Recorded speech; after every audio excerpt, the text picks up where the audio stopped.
எனக்கு மட்டும்தான் இப்படி தோணியிருக்கா இல்லை உங்களுக்கும் இப்படி தோணியிருக்கான்னு சொல்லுங்கள். டிமார்ட்டுக்குள்ளே எத்தனை மணி நேரம் உள்ளே விட்டால் கூட பர்ச்சேஸ் பண்ணோம்னா நமக்கு டைம் போகிறதே தெரில. 3 மணி நேரம் டிமார்ட்டுக்குள்ளே வந்து சுற்றியிருக்கோம். இதே இது நம்ம ஒரு பிளேஸ்லேருந்து இன்னொரு பிளேஸ்க்கு நடக்க சொன்னோன்னா 5 நிமிஷத்துக்கு மேலே நடக்கவே முடியலங்க. உங்களுக்கு யாருக்காச்சும் அப்படி அனுபவம் இருக்கான்னு சொல்லிட்டு கமெண்ட் பண்ணுங்கள். அப்படி இருந்துச்சுன்னா ஒரு லைக் அண்ட் சப்ஸ்கிரைபையும் தட்டி விட்டுருங்க. டிமார்ட்டில் நிறைய ஆஃபர் போட்டிருக்காங்க. இப்போ கார்த்திகைக்கும் சரி கிறிஸ்மஸ்க்கும் சரி நிறைய ஆஃபர் போட்டிருக்காங்க. பெரிய வீடியோவை மேலே வந்துட்டு லிங்க் பண்ணுறேன்.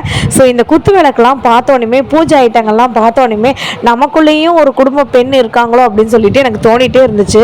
நிறைய ஆஃபர்ஸ் வந்து போட்டிருக்காங்க. இந்த டம்ளரை பார்க்கும்போது சந்திரமுகி மாதிரி மாறிட்டேன். 99 ருபீஸ் தானா, 79 ருபீஸ் தானா, 50 ருபீஸ் தானா, அப்படி இப்படின்னு சொல்லிட்டு எக்கச்சக்கமான பொருட்கள் ஆஃபரில் இருக்குன்னு சொல்லி எடுத்துட்டு பில் போடும்போது திரும்பி பார்த்தா எங்கள் அப்பா முறைன்னு முறைச்சிட்டே வந்துட்டு இருந்தார்.